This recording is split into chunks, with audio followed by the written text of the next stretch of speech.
Welcome back, everyone, to the P&L IRL podcast. I am your host, Luke, and with me, as always, my co-host, Pat. Hello, everybody, and welcome back to the show. Yes, welcome back, everyone. We are so happy to have you back in the first real episode of the P&L IRL podcast. To start off, I thought we would talk about maybe what's been going on since the last time that we've talked. So, for me, Luke, I've been wanting to say a couple things. The first is that we want to thank Adrian, my wife, so much for our new logo. It looks very great and professional. If you haven't seen our new logo on social media, Facebook, Twitter, make sure you check that out. It's a great logo, and she has done a great work with that, so we are very thankful. Also, I wanted to say thanks to Pat. Pat has done awesome with working with me on this podcast. I know this is a difficult thing to do, all the planning we put in, but he's been awesome on it. For me, you're the best. I mean that. For me, what's been going on since the last podcast, Adrian and I have been kayaking a lot. My mom's actually in town right now visiting. We went kayaking today, got a little sunburnt. I sprained my ankle yesterday playing basketball because I'm an idiot. And that was fun. Just cut back on all physical activity. I mean, it probably wouldn't be the worst idea. Now, to be fair, kayaking, not too much of your feet, which is good. You'll probably drown. Yeah, probably. A little sore, but I'm good. I'm back at it today, walking a little bit, so it's not a serious injury by any stretch. Just getting ready, tidying the house for my mom to be here, and working on some home maintenance before my school year gets crazy. I get exceptionally busy with meetings, a lot of things after work. So I'm just happy to be back and ready to work with this podcast and do some great new things. I know I've said I love my real life job, and I'm so happy with what I do there, and I can't wait for it. So, Pat, what have you been up to? Oh, dude, what a week. So, at work, I typically get in 50, 55 hours a week, somewhere in there, just with my real full-time job. And I've actually been approached to pick up a second job, which would be as an educator for different supply chain management certifications. Okay. So looking into I guess you could call this a second job, maybe a third job in teaching. I don't know at this point. I just do things all the time. So that's pretty exciting. It's actually through the Institute of Supply Management. So if anybody... I've not really explained what I do on a day-to-day basis because I don't think many people care. But I manage freight and transportation. So what this job would be is potentially teaching other people about similar principles and things that go into managing that. So interested, we'll see what happens. And you've been doing that for a little bit. You think you'd be ready to step into that teaching role in that position? I mean, I think so. I think my experience as a lead teaching assistant in college for a couple classes works out. I do a lot of different educational things at work. I've taught people how to use Excel, taught people about our global supply chain as a whole. So I don't think it's a big step. Other people are confident that I can do it, so I'll maybe trust their gut. Cool. That's awesome. But yeah, we'll see where that goes. And then, that 50, 55 hours, though, there is some things going on there. So we have a lot of people retiring. We have a new, our department now reports to the COO of the company. Just a different style of management, maybe a little bit of different priorities, day-to-day, big projects. So it's just there's a lot going on, man. And I'm glad it's summertime because I don't know if leaving when it's dark and getting home when it's dark would help the situation. So... But otherwise, things are really good, man. Happy to be back here. That's great. Well, as always, man, we're happy to be back. Always good. So this episode, Pat, we thought we'd talk about one of the big things that when we started this podcast really was the first thing that popped into our head as a big influence in our lives and something that means a lot in different ways. And that topic is video games. So if you're here to hear us talk about video games and our favorite games and like game development, this is going to be the first couple parts for you, but we're really going to talk more about, in this podcast, gaming as we've gotten older and the role of gaming and how gaming has kind of changed over time. And we're at an interesting point in video game history where right now you have a generation of, we'll call us gamers, where we kind of grew up with video games, playing games, and we're now kind of settling down, having kids. Many people in their 30s, even some into their 40s, having kids. And some people have just kind of let gaming go, but others still use that gaming. And how do we use that medium of video games in our day-to-day lives is kind of a big point of our topic today. Yeah, I'm excited to talk about it. I mean, like you said, it's a big part of our lives and has been for a while, but it's definitely not the same as it was 10 or 15 years ago. Mm-hmm. Yeah, there's a lot of big changes, and we'll mention several articles in this, and we'll reference them in the comments, obviously, as well. Give credit where credit is due. There's some really great research on this, some really great articles. So let's jump right in first, though, with walking through our video game history and what that kind of looks like. And Pat, if you want to start, video games for you, man, give us a little personal history. Yeah, dude. So I started when I was, hardly remember. So I was little. And that was, I think it was the regular Sega. Mm-hmm. So we were playing like Sonic the Hedgehog. We had, I remember there was a Paperboy game. Oh, yeah. You were riding your bike down the road. You just had to throw newspapers at houses. Duck Hunt was pretty cool. Remember they used to actually have third-party accessories for your games. Yeah. And so that was interesting. But, the biggest jump for me really was probably after the first PlayStation. So I had, the Sega. We played a couple different things here and there. But once we got a PS1 for a while, and I played it for sure, but I eventually got the original Xbox when it was new. Mm-hmm. I don't remember when that came out exactly, but it was early on enough that internet, high-speed internet, DSL, good DSL, or even Wi-Fi wasn't a thing. Yeah, to give you a time, it was November 15th of 2001. I just looked that up. Perfect. So early 2000s, then I was playing Xbox, and my dad, we had decent internet. I don't know what the motivation necessarily was behind it. I don't think we needed it. He didn't need it for his job or anything, but we had it nonetheless. Mm-hmm. And so we actually ran, an Ethernet cable directly from the modem under the house through the crawl space to my bedroom, and we played Halo 2, probably was a big one. Rainbow Six, the original Rainbow Six, that was a big one for me. So I was playing with people online, played with a couple people pretty consistently. We started a clan in Rainbow Six, which sounds like nothing now. There's in-game features to have clans now in games. But back then, you actually had to go online. You had to find a website that was pretty widely used, register as a clan, and you used the internet, that website, as your medium for finding matches and getting ranked and posting scores. And you had to confirm scores. It was crazy. So we were actually pretty good. For a while there, I was like on a ranked team. Not that we traveled the world or anything, but at least on that website, we did well. So that was a lot of fun. That Rainbow Six was a big one for me, and I have others. But Luke, what was your first few games? Yeah, that's actually really interesting that you were so connected early on, because I know for me it's kind of different. For me early on, I was very much not connected. And your story about the Paperboy reminds me of just when I was younger in daycare and stuff. We would play that game at one of our babysitter's house. I think we played on the SNES.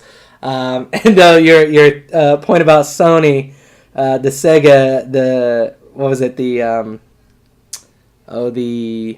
What, Duck Hunt? Yeah, Duck Hunt and Sonic and stuff like that. Thank you. Those reminded me of I remember very vividly going to my orthodontist. I had brace face, right? Hello. Middle school me. I would go to the orthodontist and they would have the Sega set up and you could play the game. And that to me was I was like, oh my gosh, I gotta play this video game. Because for me, it was really the SNES and the N64.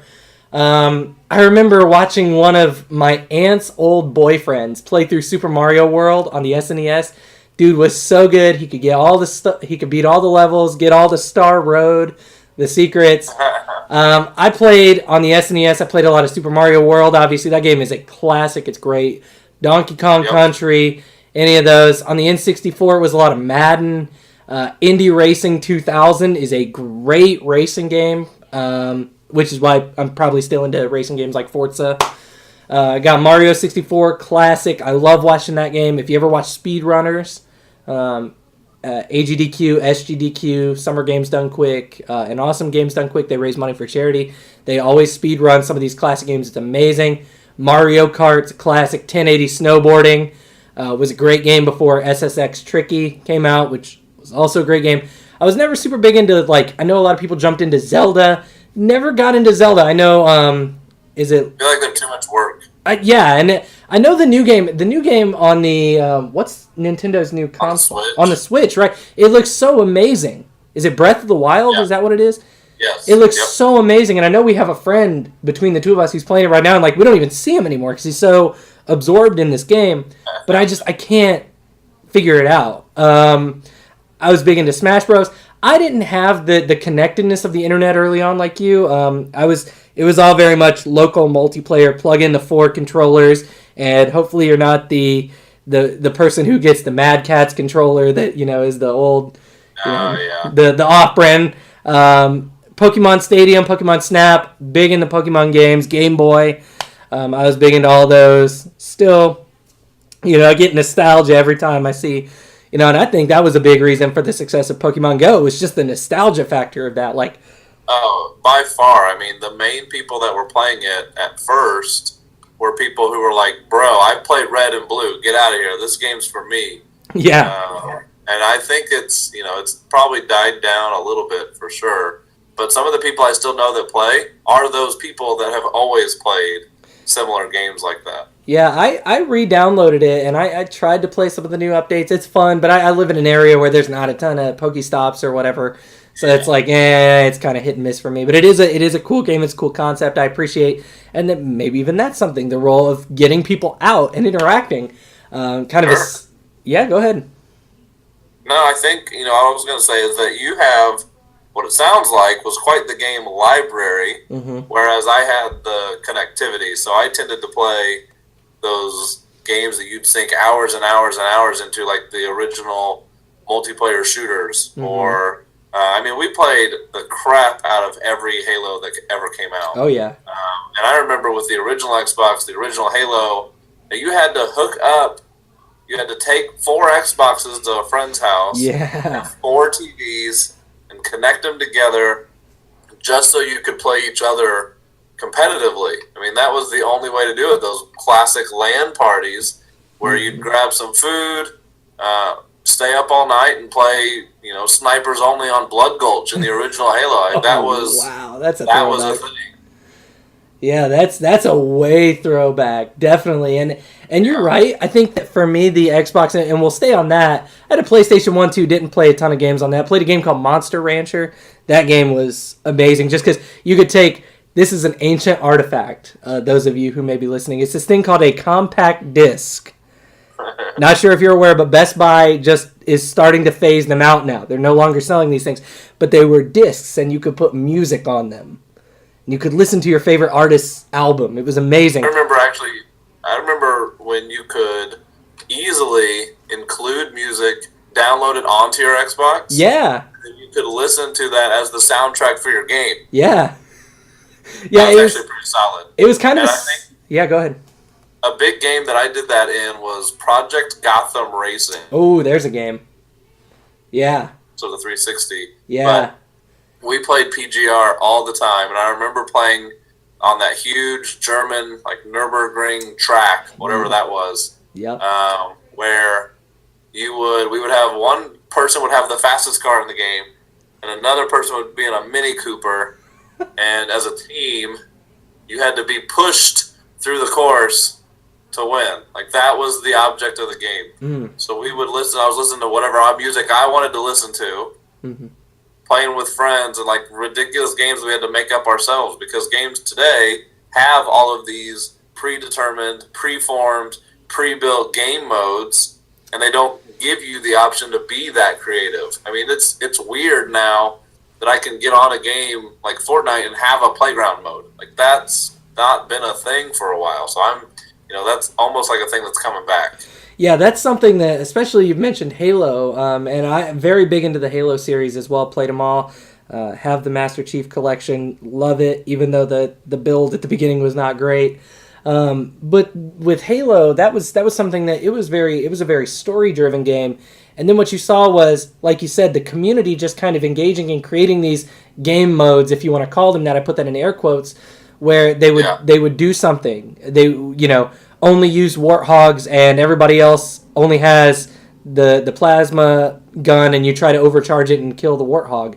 And then what you see though with Halo is a really neat evolution where they start to include Forge mode, and now all of a sudden you give the community access to create whatever they want. And now, I mean, you can go on, Halo 5 now, and the Forge modes are unbelievable. I mean, some of the things these people create are mind-boggling, with the crazy game modes and fun that the sandbox platform that gamers are kind of given now. Is just a huge evolution from the original Xbox. And one more thing about the original Xbox I want to say. Please, I know it's licensing restrictions. I know it's player namesakes in the game and not getting paid. Someone, find a middle ground, because I need my NCAA football and basketball back.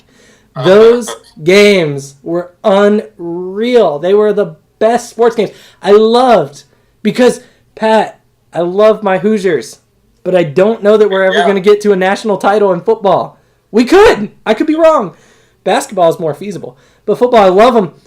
Man, I would love to.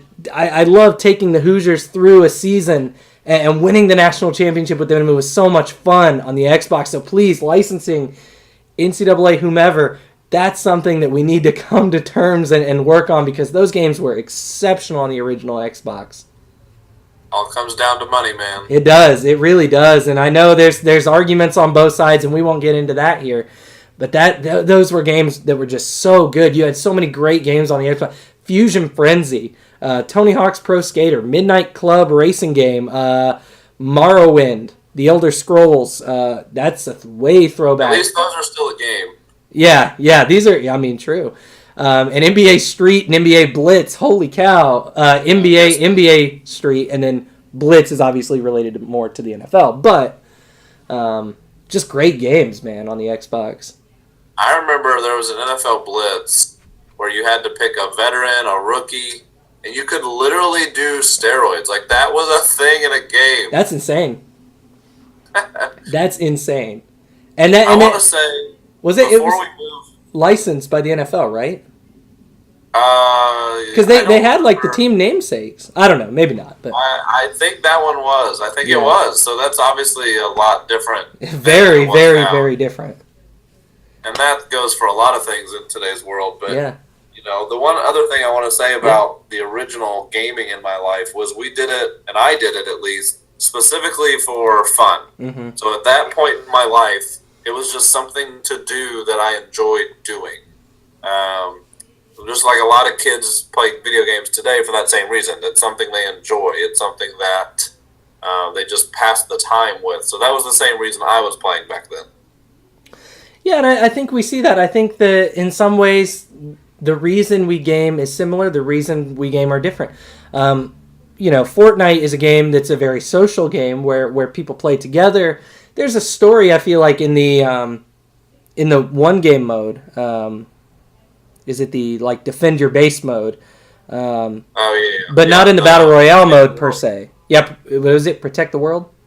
Save the world. Save the world. The save the world mode. There's a story behind that. Whereas the battle royale mode is very much more just involved with your friends.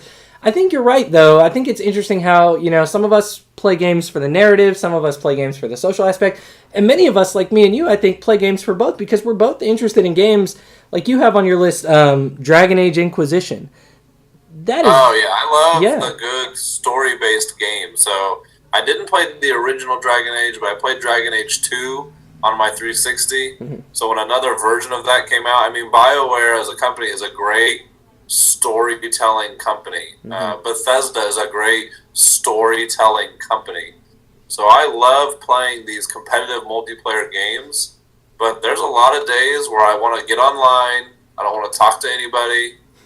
I just want to play my game. And the games I do that, when I'm in that kind of mood, are those story-based games. I mean, I'm still working my way through the main quests of Dragon Age Inquisition. I'm still working through another playthrough of Skyrim. I mean, they take forever. I love that they take forever. I can't stand that Call of Duty games now come with a campaign, if they even will continue to come with one, that takes eight total hours to get through. I mean, I want a game like The Witcher 3 or Skyrim or Dragon Age that takes me day after day after day of working through with some of the coolest characters. I mean, Freddie Prinze Jr. as Iron Bull in Dragon Age Inquisition is incredible. I agree that he plays an amazing role. Now let's take this. I feel like there's an interesting transition here because we're talking about games that we play for the story and games that we play for the social aspect. There's this elephant in the room, and its name is Destiny. This game that you and I sunk so many hours into, arguably is the reason, in many ways, this podcast even exists. I mean, so let's catch up a little bit. So we started with what were we doing when we were little? Yeah. Right? We were playing the regular Xbox. We were playing games for fun, doing whatever. So now, if we're talking Destiny, now I'm in college. You're in college. Yep. We're on probably decent Xbox 360s, maybe the S. At least probably a slightly newer version because the 360 was kind of the only thing for a while. It was 8 or 9 years, something like that. And so at that time, I played a lot of Call of Duty because I was playing games again as a way to pass time, to relieve stress, to just hang out with a buddy. We would just split screen Call of Duty. We'd just play it hour after hour after hour. And then all of a sudden, there was a game made by the same people that made Halo originally. So there's a great sell. Like, I'm in already. How bad can the game be if they originally made Halo? And then you throw in the aspect of it's a little bit MMO, but not like World of Warcraft. So it's a good middle ground. So to me, that sounded like literally everything I could want in a game. It had the social aspect with great shooting mechanics because it was made by the people who made Halo. Right. It had beautiful worlds. It had a little bit of that MMO game that I've always wanted to play, but games like World of Warcraft they're too complicated for me. There's too much going on. There's too many options. A little bit of that grind. Like, you have to work to get this amazing item, to get the best. For Destiny's case, it's the best weapon or the best armor piece. It's a little bit of that grind. Yes, that was fun. Like, it was fun to get those exotic guns that you could only get by RNG. I mean, it screwed some people for sure. I know we have a buddy who never got a Vex Mythoclast from Atheon. Yes. Right? Right. I mean, I've got like 14. And he never got one. You can have them all day. Yeah, it's true, man. That Destiny by no means was the perfect game, but I think you're right. It was this perfect storm of the grind, and you want to get that exotic armor piece or that exotic weapon. The Galahorn was mythical forever. I mean, that was the best heavy weapon in the game. You wanted that. You grinded. You did the raid, like you did the Vault of Glass a million times trying to get that one thing, and sometimes you never got it.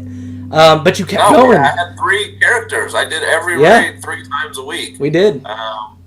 3 of Coin came out, so I could get exotics from random bosses in the world. Like, all right, let's go kill some bosses then. Yeah. Like, whatever I had to do, let's do it, because there was that randomness, and I like to gamble a little bit too, so that randomness is fun. I mean, it makes it interesting. It builds some envy at times between you and your friends. It's exciting. Now, unfortunately, they fell a little short on the story. So they had the coolest story ever, and I feel like in some certain spots they got lazy. So the enemies, the traveler, the speaker, they're just the most vague, underdeveloped characters and plot points that I've ever seen. So they go through all this effort to make a seamless transition between MMO to you're in your own little space doing a quest. Like, you go into the dark zone, right?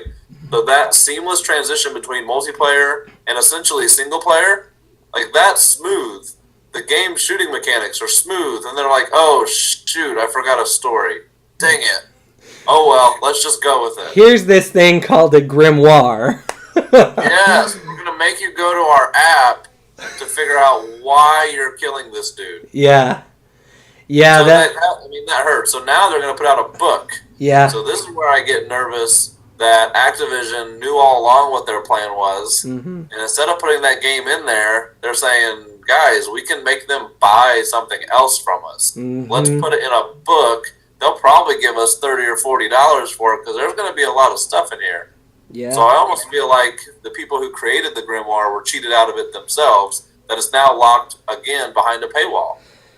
Yeah, I think you're right. And in many ways, I feel like you're completely right in this. And I think that Destiny, there is so much there. The Reef, the Queen, these are all locations, just for those of you who don't play Destiny. Didn't play Destiny. These are all locations you could travel the solar system, go to Mars, go to Venus, and experience these different things and battle different bosses. And they hid all this. Well, I don't know that they hid them, but they put all of these stories behind these things they called grimoire cards. And these grimoire cards were, like Pat mentioned, you could go to the app, you could read about what the motivation of the boss was. But it wasn't necessarily embedded into the story. Like, I feel like many of us, with the developer originally, their story of Halo, that was just such an amazing trilogy, at least the first three, was just an amazing trilogy, this story of this, invincible super soldier who goes on this campaign to save all humanity, just an amazing story. And we kind of, I feel like we wanted that, and we got it, but we didn't. Like, it was there, and it's all there. It's all still there in the grimoire, but it's like, do many people really know it? And I don't think the answer to that is yes. I mean, the simple fact is you can go on YouTube and look up all kinds of YouTubers, and they go through the Destiny lore, and you can do that for many games. But for Destiny, I really feel like you need to watch some of these YouTubers, because otherwise you just have no idea what's going on. And even then, when you're watching the YouTubers explaining the lore, it's like, well, okay, I see it now, but like, where was it when I was playing the game? All I knew in the game was, here I am, I'm going to go get this boss, and then I'm going to win. Yeah, and get stuff. But right, the idea behind the Taken, why they exist, how they came to be, how they create additional people in their army, like, that's interesting. But you would never know or care unless you went out of your way to go read about it. That's crazy to me. And they got away with it for a long time. They're still getting away with it. People still play Destiny 2, regardless of how garbage it is. Yeah. Yeah, and that's actually the next thing in our notes is how Destiny 2 killed it. It really did. And Destiny 2 is a solid game. Again, the mechanics are there. Pat talking about, the loot, but the grind is no longer there. The fact that you can't have that one piece of armor, that one weapon that no one else has, it's not there anymore. The story is still behind this grimoire, and it's just not Destiny 2. I don't know, and that is maybe the one thing that makes me nervous about the game that I'm most anticipated about, which is maybe something we should transition to next. The game that I'm most anticipated about, of all of these games, there are several, but Anthem. Anthem, I need Anthem to be this, but it's developed by EA, and it's like, and I've seen a couple clips of it in the demo. It looks amazing. But it's like, is this going to be the same thing as Destiny? Because if it is, I'm going to be heartbroken. I honestly believe that's going to be just like Destiny. I truly believe that it's very pretty, that the mechanics are going to be a lot of fun. It's going to be a fun game, but the replayability is going to get destroyed by the fact that you just don't have the same level of interest. It's not going to have any good reason to keep playing. I think there's going to be a lot of paywalls. It is made by EA, a public company that needs to please some people. I think at the end of the day, that hurts a lot of small companies. Bethesda, and they talk about it in interviews, and they talk about it at E3, wherever they are. They get to do whatever they want, and they've earned the right to do that. They've made great games throughout all of our gaming careers, whether you've played them or not. They've earned the right to do what they want, and they're a private company. So at the end of the day, they can do whatever they want. Right. And so what they're doing now is they're taking the Fallout franchise, and they're trying something new and odd.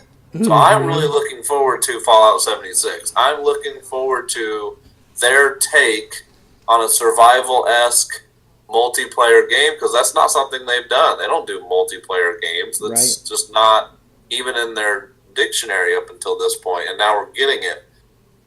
So that's where I'm probably most hyped right now. I'm also interested to see how Call of Duty introduces Battle Royale. I think Battle Royale's not going away. I truly think that it's not just a fad.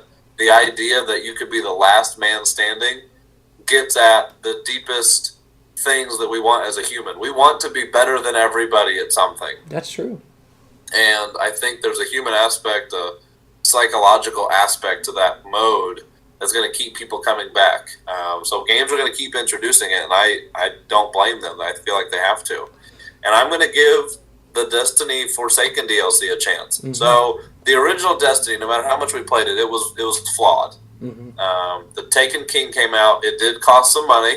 It was like $40 instead of $60, but it fixed a lot of things.